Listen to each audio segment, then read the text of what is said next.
The morning everything fell apart started with coffee, not just any coffee, the expensive kind I'd splurged on as a treat to myself, the kind that comes in a matte black bag with gold lettering and costs more than a week's worth of groceries. I'd been saving it for a special occasion, and that particular Thursday felt special enough. 6 months into running my own event planning consultancy, I had 17 clients on my roster, a growing reputation for creative conceptualization, and a feeling, warm and stubborn as a sunrise, that I was finally, actually, building something real. I poured the coffee, inhaled the rich, dark aroma, and opened my laptop to check my morning emails. By the time the cup was half empty, I had 4 cancellation notices. By the time I reached the bottom of the mug, I had 9. By the end of the day, I had 17. My name is Jerry Morris, and every single client I had walked out the door in the same 48-hour window, and every single one of them walked straight into the arms of Philip Watson and Associates. I want to be fair here, I really do, because I've been told I have a tendency to catastrophize, to cast myself as the tragic protagonist when the story is more complicated than that. But there is no complicated version of what happened. The facts are clean and brutal. Philip Watson, who had been operating a rival consultancy on the other side of the city for 3 years, launched a targeted acquisition campaign that undercut my pricing by 30% across every service category, offered each of my clients a complimentary first event with his firm, and did it all within a single business week. Surgically. Efficiently. Without a single public announcement. That's not competition. That's a demolition. I found out the full scope of it from Marcus, my only employee at the time, a 23-year-old assistant who was better at reading industry gossip than I was at literally anything administrative. He slid a printed spreadsheet across my desk with the particular energy of someone delivering terrible news they have already emotionally processed on your behalf. All 17. My voice came out flat, 16 confirmed, 1 pending. Marcus sat down. The Castellano wedding is still technically on the fence, but Clara Castellano follows Philip Watson on social media now, so, yeah, there's a specific kind of silence that settles into a small office when the business model it houses has just been executed. You can almost hear the fluorescent lights buzzing more loudly. The plant on the windowsill looks more skeletal. The motivational poster on the wall, the one with the mountain and the sunrise that I'd hung ironically but grown genuinely fond of, suddenly reads like a taunt. I sat in that silence for a long time, then I looked up Philip Watson. I'd been vaguely aware of him for a couple of years. You can't operate in the same niche market without collecting peripheral information about your competition, but I'd never actually studied him. Never felt the need to. My business had been growing steadily, my clients were loyal, and the city was big enough that our paths had rarely crossed in any direct way. He'd been background noise. A name on industry forums. A logo I'd scrolled past on a promotional email once or twice, his website loaded with the kind of confident minimalism that costs a lot of money to make look effortless. Clean white space. Sharp typography.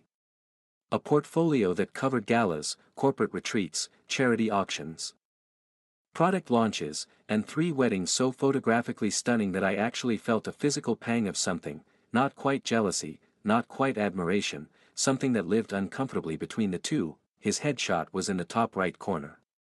Dark hair, angular jaw, the kind of controlled expression that PR consultants call authoritative, and the rest of us call resting I own this room face. He looked exactly like someone who would dismantle a competitor's client roster without breaking a sweat, and probably while doing something else on a second monitor. I closed the laptop, then I opened it again and stared at the headshot for another 30 seconds before closing it a second time. What are we going to do? Marcus asked. Rebuild, I said, because it was the only word that didn't feel like surrender. We're going to rebuild. What I didn't say, what I was very carefully not saying, even internally, was that the question of how was entirely unanswered, that our operational runway at current burn rate was roughly 6 weeks, and that the prospect of making 60 cold calls to prospective new clients while nursing a wound this fresh sounded approximately as appealing as a root canal performed by someone who was also playing the harmonica. But I said rebuild, and Marcus nodded like it was a plan, and sometimes the most important thing a word can do is hold the shape of something that doesn't exist yet. The next 3 weeks were humbling in the particular way that only sustained, quiet failure can be. Not dramatic, no single catastrophic collapse, no clear villain to confront, just the low persistent friction of reaching out and being met with polite disinterest, of submitting proposals that disappeared into inboxes, of watching my savings account perform a slow, dignified descent. I took smaller clients. A retirement party for a woman named Dolores who wanted a luau theme and very strong opinions about the specific shade of orange the centerpieces needed to be. A company team-building retreat that involved 3 rounds of escape room booking, 2 venue changes, and a dietary restriction spreadsheet that gave me actual nightmares. A small product launch for a local artisan soap maker that paid a third of what my old corporate clients had. I was grateful for every single one of them. Genuinely. But gratitude and stability aren't the same currency, and I was running a deficit in the one I actually needed. The industry association mixer fell on a Friday evening in the 4th week. I almost didn't go.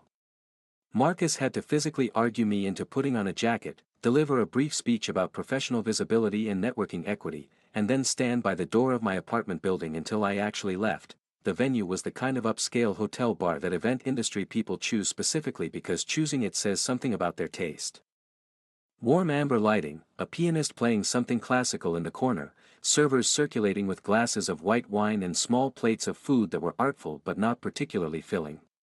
About 60 people, most of whom I recognized from years of moving through the same professional ecosystem: vendors, planners, caterers, venue managers, the occasional florist who made more money than any of us wanted to admit. I got a drink, made a circuit of the room, had 3 conversations that were pleasant and professionally useful and emotionally exhausting in the specific way of talking to people who know things have been difficult for you and are being gracious enough not to mention it directly.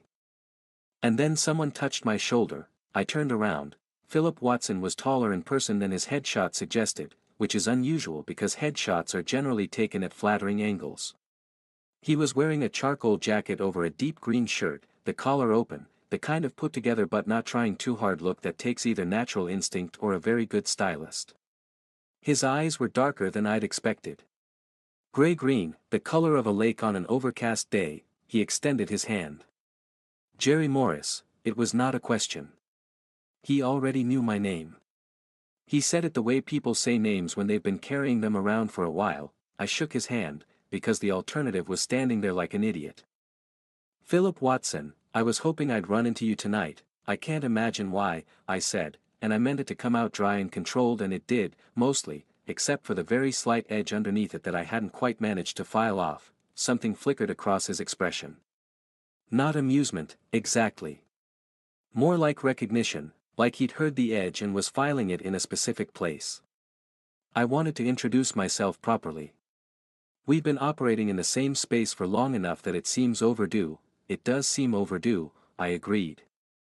Particularly given the last month. There it was. I hadn't planned to say it that directly. But it sat between us now, clear and factual. And I watched him receive it. He didn't flinch. Didn't perform surprise or offense. He met it with the same steady, measured quality that his entire presentation seemed to be built on, and said, I owe you a conversation about that. You owe me significantly more than a conversation. Yes, he said. Simply. Without argument. I know, and that single undefended acknowledgement, was the last thing I had expected him to say, and it knocked the edge out of my prepared responses and left me holding a glass of wine with nothing particularly devastating to follow it up with. I'll reach out, he said. Formally. This week. If you're open to it. I haven't decided yet. I told him, which was honest. He nodded once, and something in the nod felt like genuine respect rather than performance, and then he moved away into the crowd with the particular ease of someone entirely comfortable in every room they enter, and I stood there for a moment feeling like I'd been through something without being entirely sure what it was. Marcus texted me as I was leaving. How'd it go? I stood on the pavement outside, the night air cool against my face, and looked at the question for a moment before typing back, weird. I'll explain later. What I didn't explain, not then, not to Marcus, not quite yet to myself, was the specific quality of weird. The way the ambient anger I'd been running on for 4 weeks had developed, in the space of a 3-minute conversation, a small but persistent crack in it. The way Philip Watson's eyes had been the color of a lake on an overcast day, and I'd noticed it more than once. I walked home instead of calling a car, because I needed the cold air and the movement and the space to think. The first client came back on a Monday. Specifically, it was Daniel Okafor, who ran a mid-sized tech company and had been on my roster for 2 corporate events annually for the past year and a half.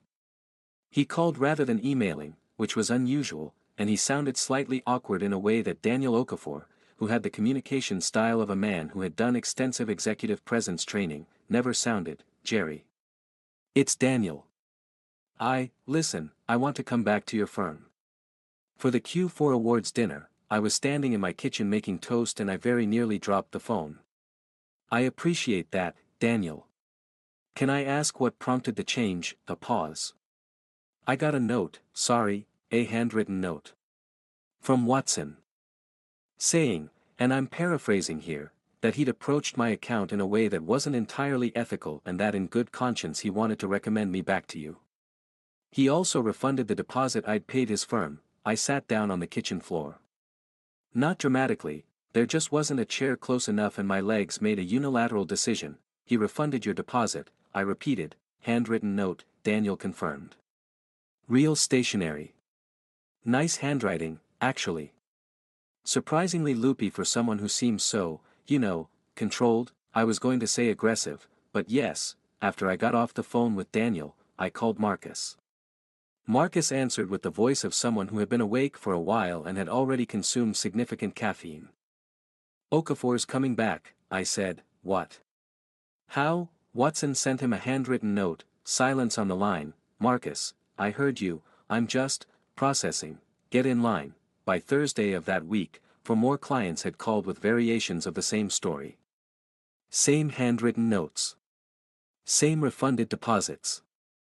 Each note slightly different in wording, apparently, personalized to each client, acknowledging the specific circumstances of how they'd been approached, but consistent in its core admission, that Philip Watson had acted in a way that was not in line with how he wanted to conduct his business, and that he was recommending they return to Jerry Morris. The notes were not an apology to me.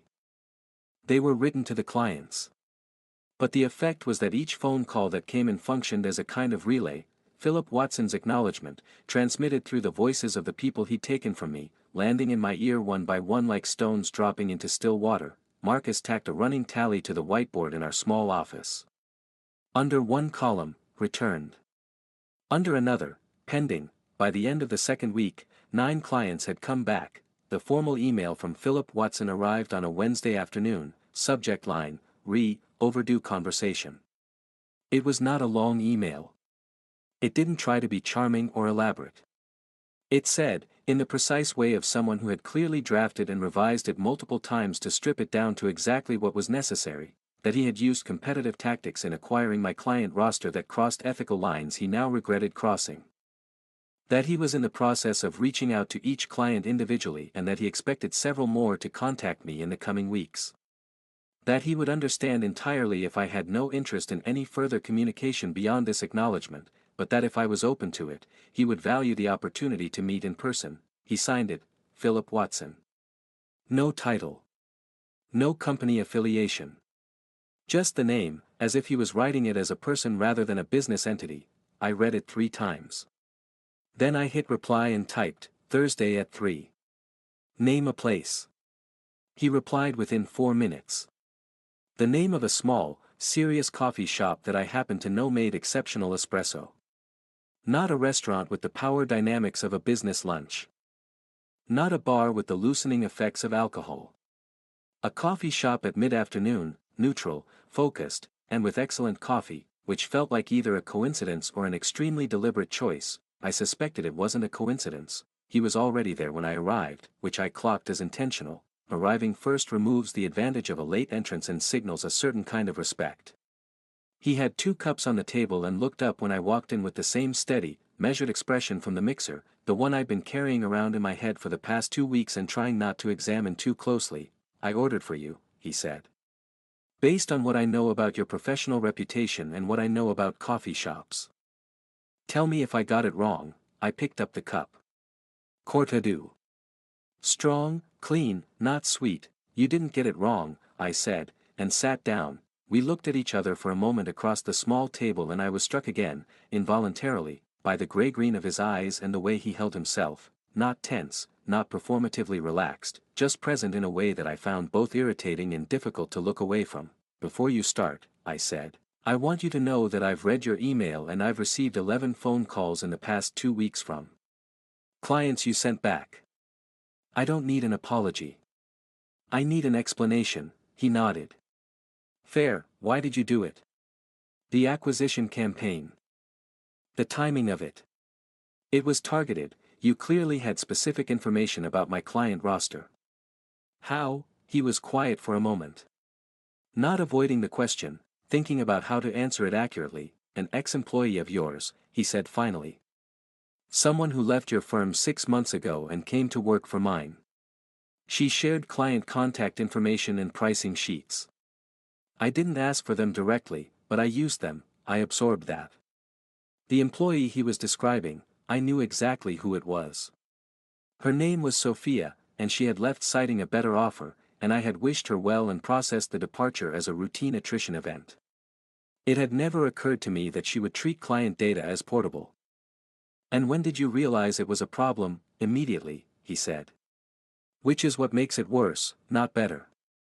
I knew during the campaign that the information I was acting on was improperly obtained. I went ahead because," a pause. The first one that felt genuinely uncomfortable for him. "Because I was operating at a scale where I'd started treating competitive acquisition as an abstraction. Numbers in a spreadsheet. Market share percentages. I wasn't thinking about you specifically, that's honest, I'm trying to be," and then something changed, something shifted in his expression, not quite a smile, but adjacent to one, brief and wry. "I looked you up after the mixer. Properly. Your work.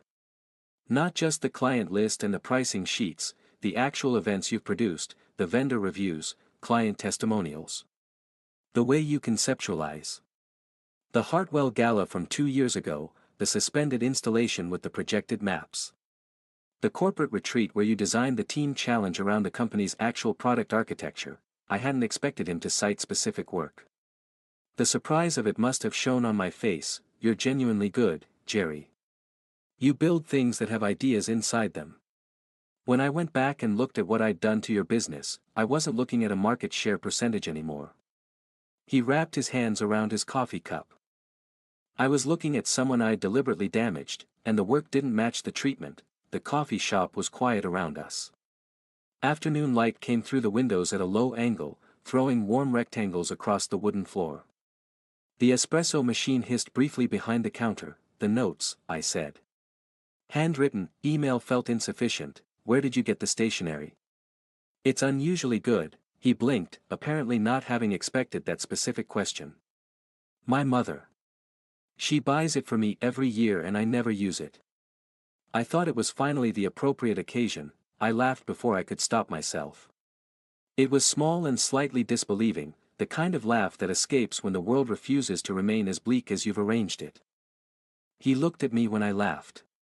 The way he looked, attentive, almost careful, made the laughter dissolve into something quieter. 12, I said, "Sorry, 12 clients have called. Not 11. I got another one this morning. Lawrence Chu. He said your note used the word regrettable twice in 3 sentences. I was nervous," Philip said, and it was so plainly, unexpectedly human that I had to look at my coffee for a moment. "Nervous about a note to a client, nervous about the notes in general. About whether they were enough. Whether you'd find them, I don't know. Performative, I found them effective," I said carefully. "I haven't decided yet whether they were enough." "That's a more generous answer than I expected. Don't get comfortable."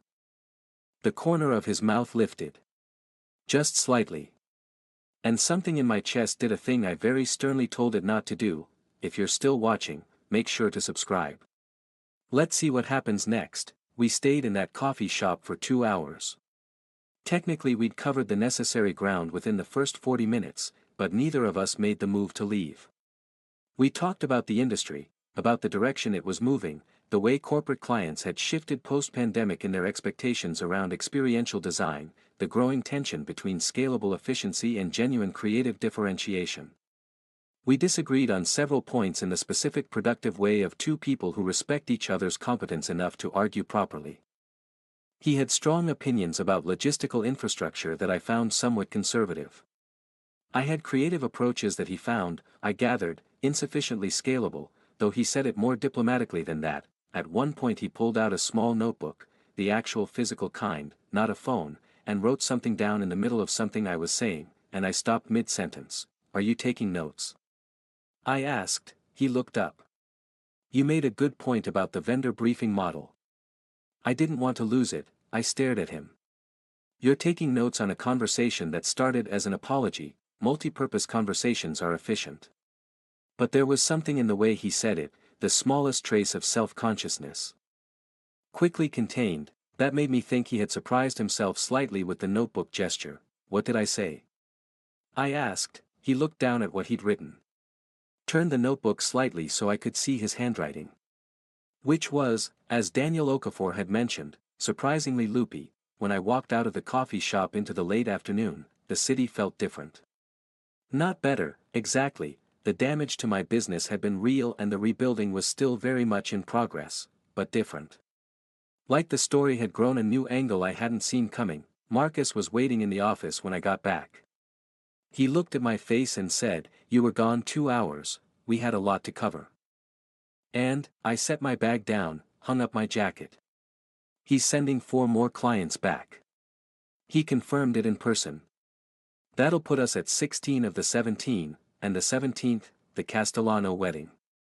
He said Clara Castellano specifically told him she wanted to stay with his firm, and he didn't feel it was right to push her in a different direction since she'd made the choice without pressure. Marcus considered this. "That's actually kind of principled, annoyingly, yes. So what happens now?" I sat down at my desk. Outside the window, the city was doing its early evening thing, the shift in light, the slight uptick in noise, the sense of the day pivoting towards something different. "Now we work," I said. "And we see what comes next." What I did not say to Marcus, because it was too new and too uncertain and had the texture of something that needed to be held carefully before it was spoken out loud, that for the first time in 6 weeks, the tight, cold feeling in the center of my chest had loosened. Just slightly. Just enough to let something else in. The next thing that happened was an email that did not contain an apology. It arrived on a Saturday morning. Philip was apparently someone who worked Saturdays, which felt like information about him, and it had a PDF attached. The PDF was a proposal document. Not for a client. It was structured like a business proposal, but the subject line read, "Collaboration, Preliminary Concept." I opened the PDF while still in bed, still holding my phone with the kind of early morning coordination that implies genuine curiosity overriding basic physical dignity. The document was 32 pages. It outlined a co-production model for a specific type of event, large-scale cultural installations that bridged the corporate and the artistic, the kind of project that required both the creative conceptual approach my firm was known for and the logistical and financial infrastructure that his firm had built. It cited specific market gaps. It included financial projections. It referenced, in the introduction, the conversation we'd had at the coffee shop about vendor briefing models and creative differentiation. On page 7, there was a note in the margin, an actual handwritten margin note on a PDF, which meant he had printed it, written on it, and scanned it back in, which was so deliberately analog in an era when you could simply annotate a PDF digitally that I sat up in bed and looked at it for a long moment. The note said, "This only works if you actually want to do it, not as an obligation. Don't say yes out of courtesy." I read the whole 32 pages, then I typed back, "This is surprisingly good. I have notes. When are you free this week?" His response came in 11 minutes, "Any morning. You choose." The meeting started on a Tuesday and continued through the following 3 weeks with a regularity that felt both professional and, in some quality I couldn't quite name, like something else. We met in coffee shops, in his office, once in mine when he came to review a venue floor plan I had pinned to the wall. He brought his loopy handwriting notebook. I brought my color-coded project folders, which he examined with the expression of someone who found them both excessive and admirable. He was precise. Thorough. Sometimes infuriating in the particular way of someone who asks the right question at the wrong moment and makes you realize you've been building on an untested assumption. Once, we had an argument about budget allocation that lasted 45 minutes and ended with both of us being right about different aspects of the same problem. Which is the most productive and least satisfying kind of resolution? He had a habit of going very still when he was thinking, not checking his phone, not filling silence, just going still with the quality of someone who had made peace with quiet. I noticed it more than I should have. I noticed a lot of things more than I should have, the way he organized his desk in exactly the kind of geometric order that suggested a mind that found chaos physically uncomfortable, the way he drank tea in the afternoons instead of the coffee I'd assumed was his constant fuel, the way he smiled, which he did rarely and briefly and with the slightly surprised quality of someone who doesn't always know it's happening. 14 clients had now returned to my roster. Lawrence Chu had brought a referral. The Dolores Luau had generated an unexpected recommendation. Things were moving, and yet, there was a weight to the work I was doing with Philip that was separate from the business logic of it, and I had been managing it with varying degrees of success by keeping my attention firmly on the professional plane and not, absolutely not, examining the moments when his hand passed close to mine over a document spread across a table, or the way 3 hours of working side by side in comfortable silence felt more natural than it had any right to. The thing about building something with a person is that it creates a specific kind of intimacy, not personal necessarily, but real.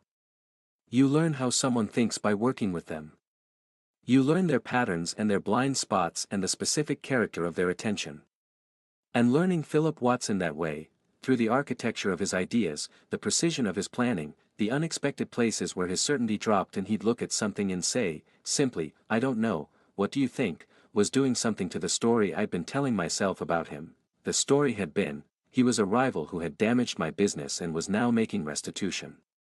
Clean, bounded, professionally manageable, the story was becoming something I didn't yet have a clean name for.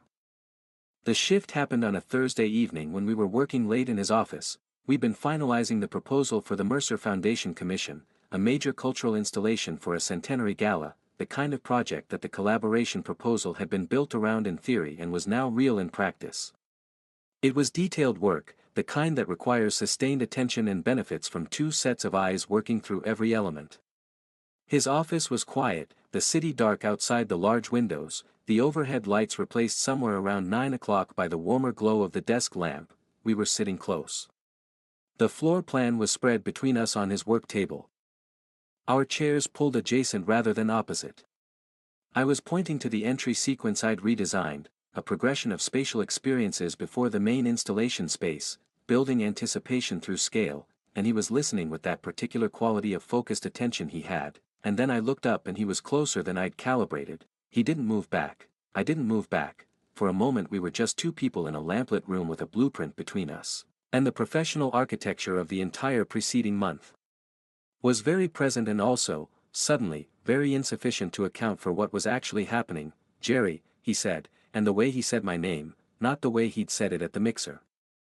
A name he'd been carrying around, but something different, lower, more careful, did something to the floor of my resolve. "Don't," I said. He went still. "Don't what, specifically?" "Don't do whatever you're about to do while we're in the middle of work." A pause.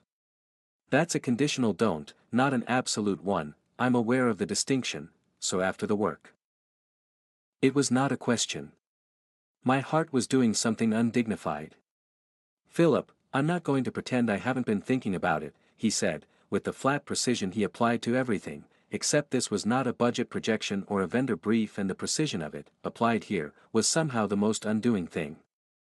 "I don't think it would be honest, and we've had enough of the other kind of start." I looked at him. The desk lamp made the gray-green of his eyes warmer. His hands were resting on the table, close to the blueprint, not touching me, very carefully not touching me, which was somehow more pointed than if he had been. "After the work," I said. He nodded once and turned back to the floor plan. We worked for another hour. Finished the entry sequence. Resolved the lighting brief. Packed up the blueprints with the same careful professionalism that had characterized every meeting before this one, and the whole time the air in the room was different in a way that both of us were very consciously not commenting on. When we were done, he closed his notebook, capped his pen, looked at me. "After the work," I said. He almost smiled, that brief, slightly surprised version. "You remembered," I have a good memory. We walked out of the building together and stood on the pavement in the cool night, the city doing its late evening ambient noise around us. And I thought about 6 weeks ago when I'd been standing on a different pavement after a different encounter with him, and my feelings had been very much simpler and I had been, in retrospect, significantly more comfortable. Walk with me, I said. We walked. Not toward anything particular, just through the city at night, the two of us, talking about things that were not the Mercer Foundation and not the collaboration proposal and not the history between us.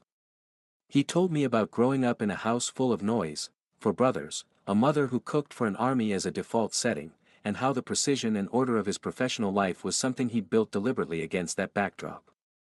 I told him about my own opposite history, an only child, quiet house, parents who were present but contained, and how I'd spent years learning to fill space rather than wait for it. That makes sense in your work, he said.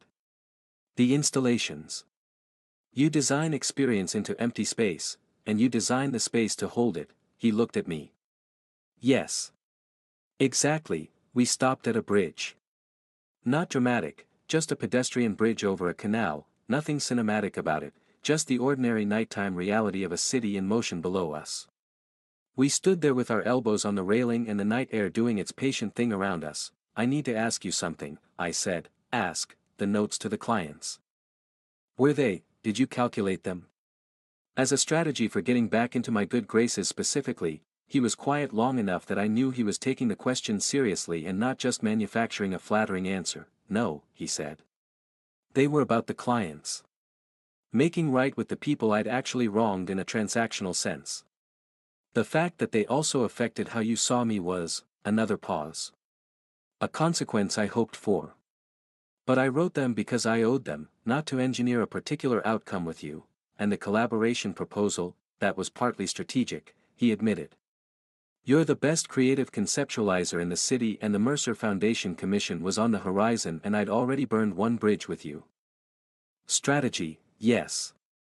But also, I wanted a reason to be in the same room as you again. The canal moved quietly below us. That's both things at once, I said. Most things are. I turned to look at him.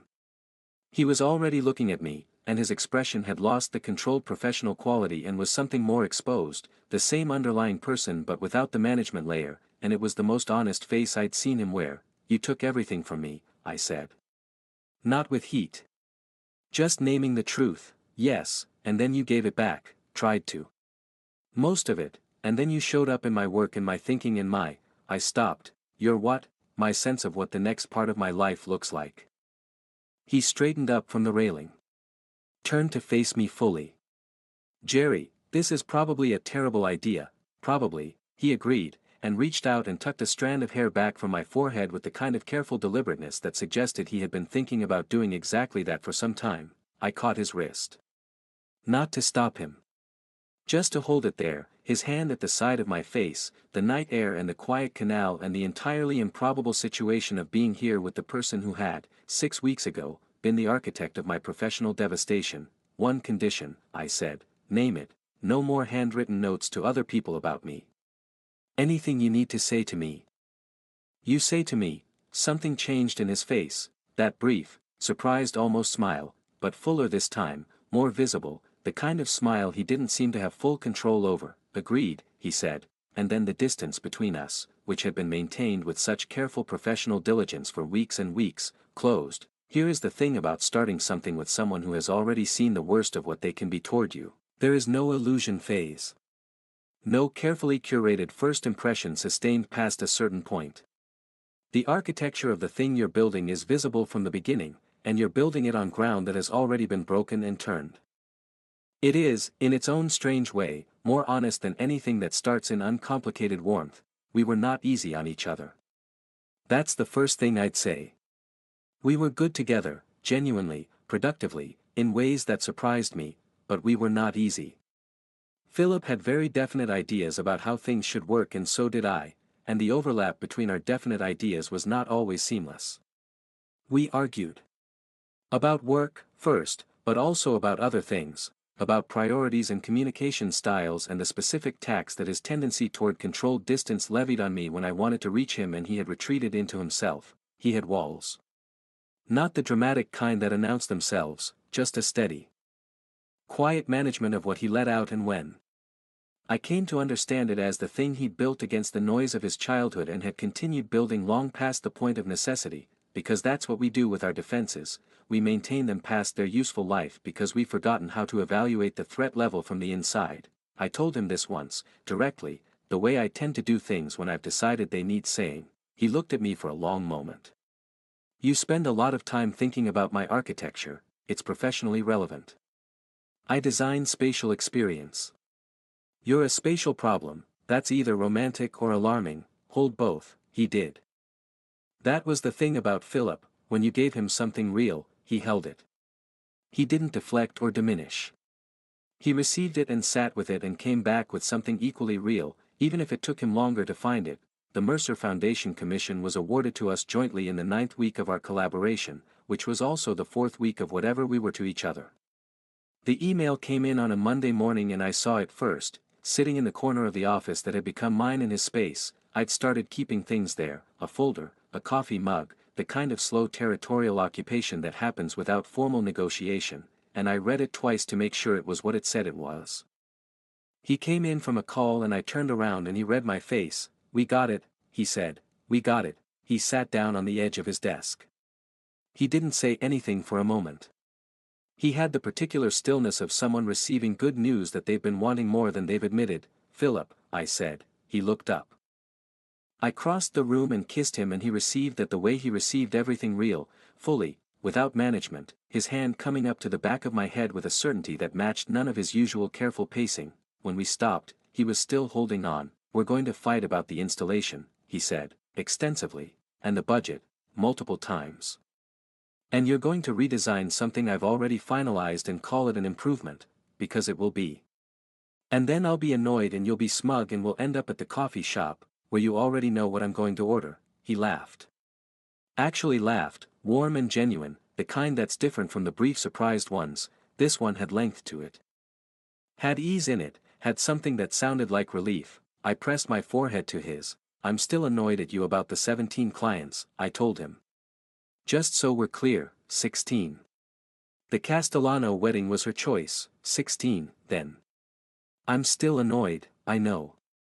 His thumb traced the edge of my jaw. I'm going to spend a considerable amount of time making it worth your while. That's an ambitious promise. I specialize in ambitious. You specialize in stealing, I said, but I was smiling. I also specialize in returning what I've taken, he said. Quietly. With interest, Clara Castellano got married in early autumn. We weren't involved in the wedding, she'd stayed with Philip's firm. As he'd told me she would, and I'd made my peace with it.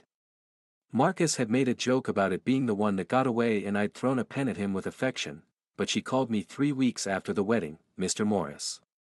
You don't know me, but I know who you are, I said. Congratulations on your wedding, a pause. Thank you. I wanted to, this might sound strange. But I heard about everything. What happened with your firm, and with Mr. Watson. And I stayed with his firm for the wedding because honestly the planner there was wonderful and I didn't want to disrupt everything when it was already moving. But, my company is having a product launch in February. And I'd like to come to you for it. If you have space, I leaned back in my chair. Outside the window of the office, our office now, though we still argued about what to call it, the autumn light was doing something beautiful to the city. We have space, I said, all 17. In the end, all 17, there's a version of this story that's about business. About competition and restitution and the mechanics of how a damaged professional relationship gets repaired and then rebuilt into something new. That version is also true. The Mercer Foundation installation opened in the spring to considerable attention, 2 full-page spreads in industry publications, a feature story that focused specifically on the co-production model we developed.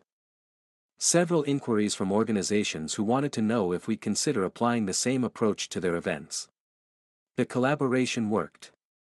The business logic held, but the version I think about when I'm making coffee on a Sunday morning, the expensive kind, the kind that comes in a matte black bag with gold lettering, and Philip is sitting at the kitchen table with his loopy handwriting notebook and a cup of tea, working through something in the slow deliberate way he works through everything, is not the business version.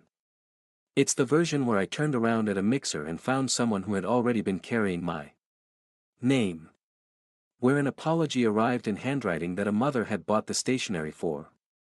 Transmitted through the voices of people I'd thought were gone for good. Where a 3-minute conversation cracked the clean architecture of my anger and left something more complicated in its place, and I chose to walk toward the complicated thing rather than away from it. The version where I learned that Philip Watson, the most controlled person in any room, goes completely still when he's thinking, makes tea in the afternoons, maintains walls he built too long ago to remember the original reason for, laughs with the slight surprise of someone who didn't know it was coming, and received my annoyance and my attention and, eventually, my genuine affection with the same quality he brought to everything, fully. Precisely, without management, the version where the worst thing that happened to my business was also, by a route I would never have predicted, the beginning of the best thing that happened to me. He looks up from his notebook sometimes, across the kitchen table, with that brief almost smile. I pour the coffee. The matte black bag with the gold lettering is no longer saved for special occasions. Every Sunday morning is special enough. If you made it to the end, you're my kind of person. Leave a subscribe, comment down your favorite part of the story. And if you want early access to videos, exclusive content, or just want to support the channel, hit that join button right below the video. Even one member genuinely means the world to me. See you in the next one.